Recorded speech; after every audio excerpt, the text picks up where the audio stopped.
जाही विधि राखे राम ताही विधि रहिए।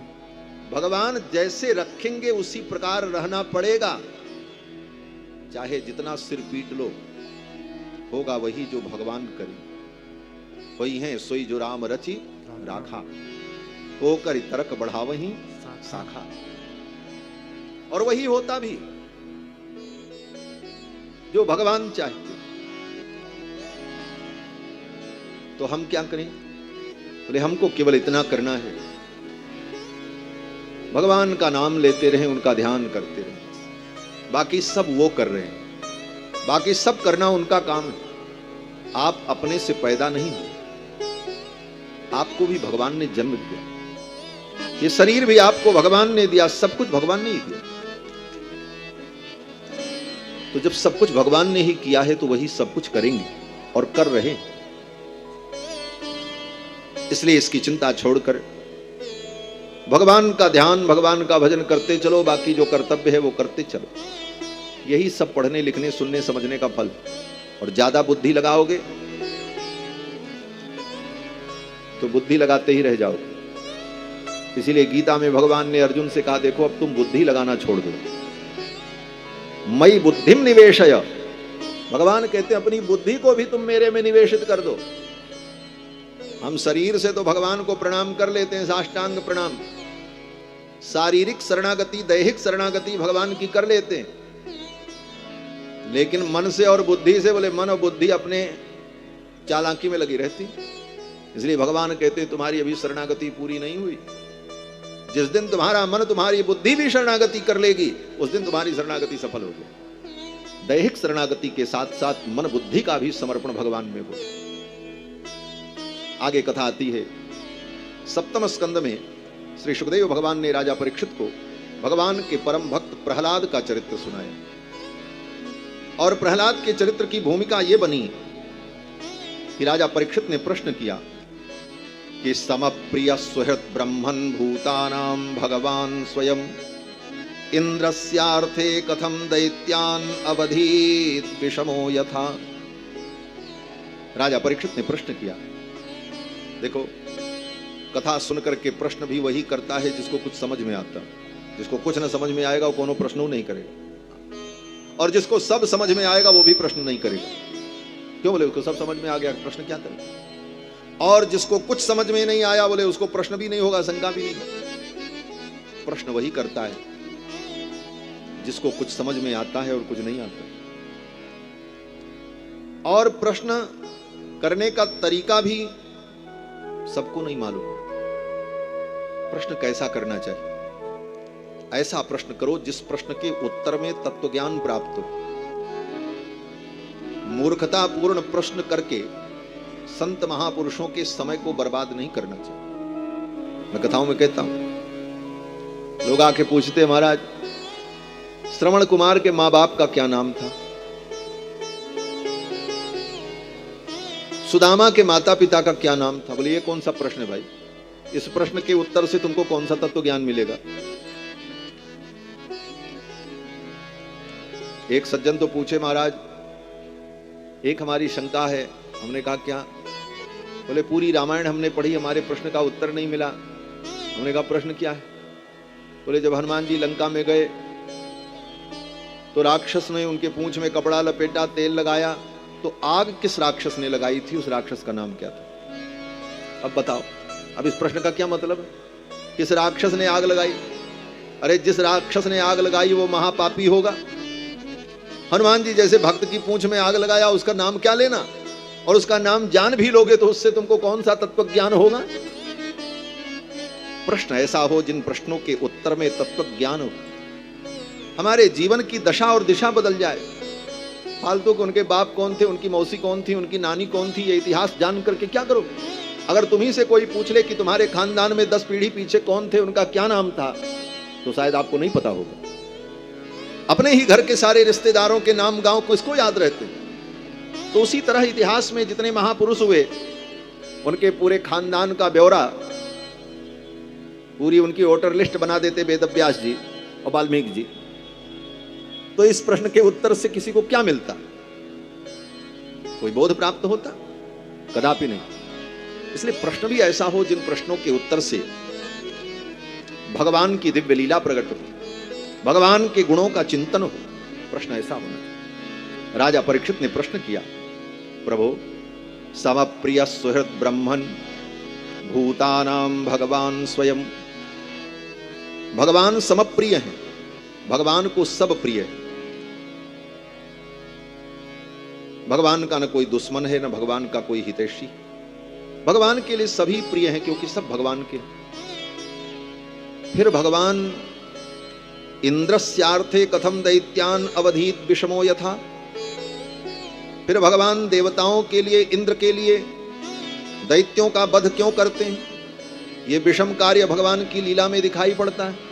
यह प्रश्न किया महाराज परीक्षित, और बड़ा उचित प्रश्न है कि अगर भगवान समदर्शी हैं तो फिर दैत्यों के साथ ऐसा व्यवहार और देवताओं का पक्ष लेना, ये भगवान ऐसा क्यों करते? अगर कोई कहे कि देवताओं से भगवान को कोई लाभ होगा तो देवता भगवान को क्या दे सकते हैं? और अगर कोई कहे कि दैत्यों से भगवान को कोई हानि है तो ये दैत्य भगवान का क्या बिगाड़ सकते हैं? फिर भगवान इन देवताओं के लिए दैत्यों का वध क्यों करते हैं? इंद्रस्यार्थे कथम दैत्यान अवधीत विषमो यथा। तो सुखदेव भगवान उत्तर देते हैं। सुखदेव जी कहते हैं, राजन, भगवान किसी जाति, किसी समाज, किसी वर्ग के शत्रु और किसी वर्ग विशेष के मित्र हैं, ऐसी बात नहीं। कोई भी हो, अगर असुर भी है, राक्षस भी है, लेकिन अगर वो सन्मार्ग पर है, धर्म के मार्ग पर है, तो भगवान उसकी रक्षा भी करते हैं। ऐसा नहीं है कि उसको मारते ही। भगवान असुरों का वध ही करते हो, ऐसी बात नहीं। भगवान असुरों की रक्षा भी करते हैं अगर वो धर्म के मार्ग पर। उदाहरण तो सुखदेव जी ने उदाहरण दिया। प्रहलाद जी कौन थे? प्रहलाद जी असुर बालक, और प्रहलाद की भगवान सदा रक्षा करते रहे, और प्रहलाद की रक्षा के लिए भगवान खंभे से नरसिंह के रूप में प्रकट हुए। तो भगवान ने तो असुर की भी रक्षा की। अगर असुर को भगवान सब असुरों को मारते ही होते तो फिर प्रहलाद को भी मार देते। प्रहलाद भी तो असुर हैं। विभीषण जी कौन है? बोले राक्षस हैं। अगर सारे राक्षसों का ही भगवान वध करते तो विभीषण को भी मार देते। विभीषण को क्यों छोड़ दिया? राजा बलि भगवान के परम भक्त हैं। कौन है? बोले असुर हैं। उन बलि की भी रक्षा करते भगवान। तो भगवान भक्त पक्षपाती हैं। जो भगवान का भक्त है, भगवान की शरणागति कर लेता है, वो कोई भी हो, भगवान उसकी रक्षा करते हैं, चाहे वो असुर ही क्यों ना हो। और प्रहलाद को देखो, प्रहलाद जी असुर, और भगवान प्रहलाद की पग पग पर रक्षा करते हैं। और इसके साथ साथ हे राजन, सच पूछो तो ये सब भगवान की लीला है। भगवान जिसकी रक्षा करते हैं वो भी भगवान को प्राप्त होता है। भगवान जिस पर कृपा करते हैं वो भी भगवान को प्राप्त होता है। और भगवान जिसको मारते हैं वो भी भगवान के चरणों में ही पहुंचता है। निर्वाण दायक क्रोध जाकर, भगवान का क्रोध भी निर्वाण देने वाला है, मोक्ष देने वाला है। चाहे कोई रीझ करके भगवान को भजे, चाहे खींच करके भजे, जाएगा तो भगवान के चरणों में, जाएगा कहां? और ये सब यथार्थ में भगवान की लीला है। और लीला में सृष्टि को व्यवस्थित रखने के लिए भगवान ये सब कुछ करते रहते हैं। सृष्टि 3 गुणों से चलती है, सतोगुण, रजोगुण, तमोगुण। सतोगुण की अधिकता होने पर ऋषि मुनि महात्मा और देवता बढ़ने लगते हैं। रजोगुण बढ़ने पर असुरों की वृद्धि होने लगती है, और तमोगुण की वृद्धि होने पर राक्षस बढ़ने लगते हैं। तो भगवान क्या करते हैं? बोले भगवान इन तीनों गुणों का समन्वय करते रहते। जब देवता बहुत बढ़ने लगे,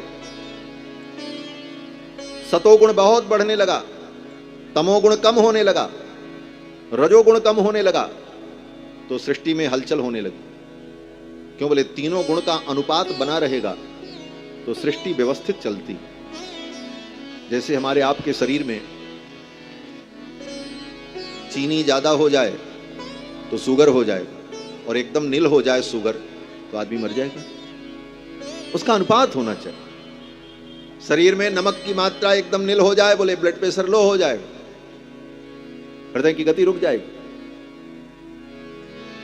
और अगर नमक की मात्रा ज्यादा हो गई, ब्लड प्रेशर हाई हो गया, तब भी समस्या हो जाएगी।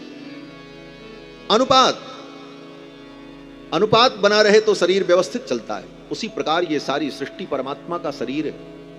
जगत सर्वम शरीरम ते स्थैर्यम ते वसुधातलम। श्रीमद् वाल्मीकि रामायण में ब्रह्मा जी भगवान की स्तुति करते हुए कहते हैं, जगत सर्वम शरीरम ते, ये सारा संसार ही प्रभु आपका शरीर है। और इस जगत रूपी शरीर में भगवान रहते हैं, इसलिए भगवान का नाम शारीर है। भगवान का एक नाम है शारीर।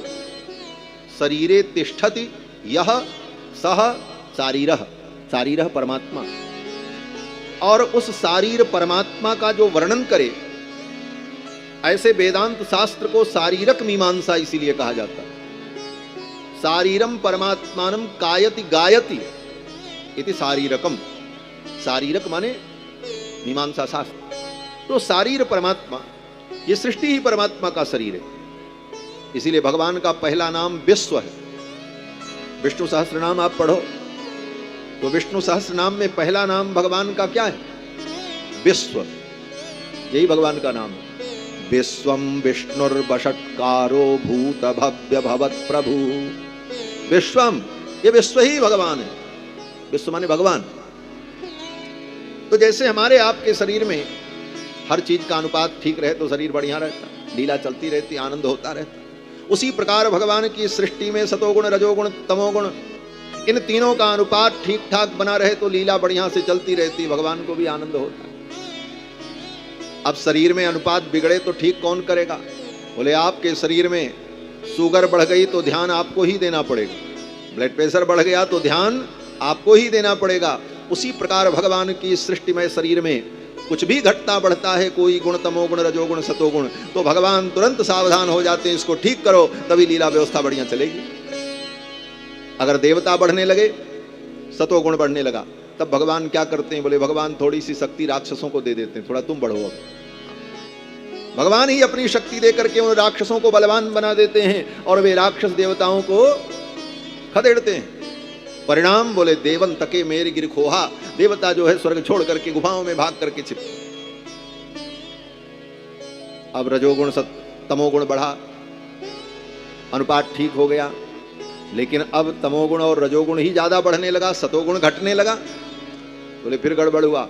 तब बोले तब भगवान स्वयं अवतार लेकर के आकर के उन असुरों को मार देते हैं। जो तमोगुण का विस्तार कर रहे थे, ऐसे असुरों को भगवान मार देते हैं।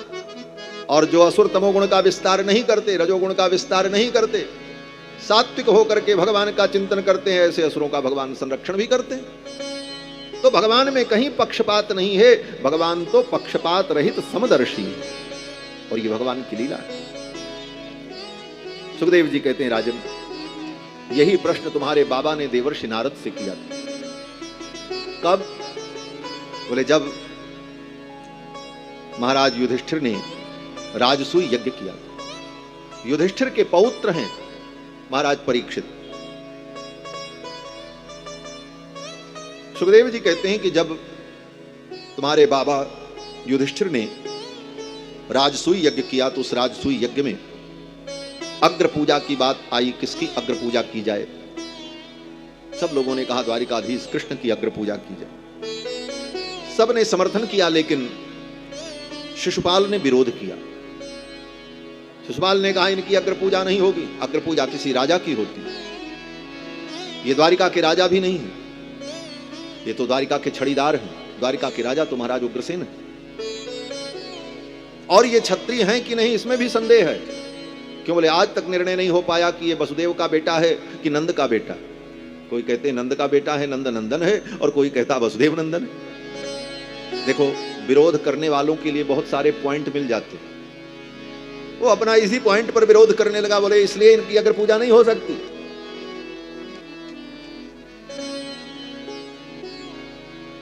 शिशुपाल ने जब विरोध किया, और विरोध करते हुए शिशुपाल ने भगवान को अपशब्द कहे, गालियां दी। आज भगवान को शिशुपाल गाली दे रहा कोई नई बात नहीं है, वो रोज गाली देता था। शिशुपाल अपने नियम का बड़ा पक्का था। सवेरे उठ करके पहला काम करता था, भगवान को 99 गालियां देता था, उसके बाद पानी पीता था। नित्य नियम से उसका नियम कभी टूटा नहीं। हाँ। दिन प्रति देत गन गन गारी, तुलसीदास जी महाराज लिखते हैं कि दिन प्रति वो गिन गिन करके गालियां देता।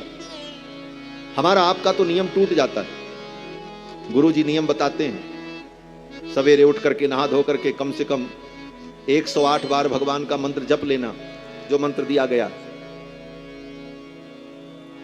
ये कथा में भी हम इसीलिए कह रहे हैं, जो लोग मंत्र पाए हैं वो जप करें नियम से, नहीं तो मंत्र लेने का कोई मतलब नहीं होता। नियम नियम होता है, लेकिन भक्तों का नियम कभी कभी छूट जाता है। विपरीत परिस्थितियां आ जाएं तो छूट जाए तो चलाऊं है, चलता है, लेकिन हमेशा के लिए छूट जाए ऐसी बात नहीं होती।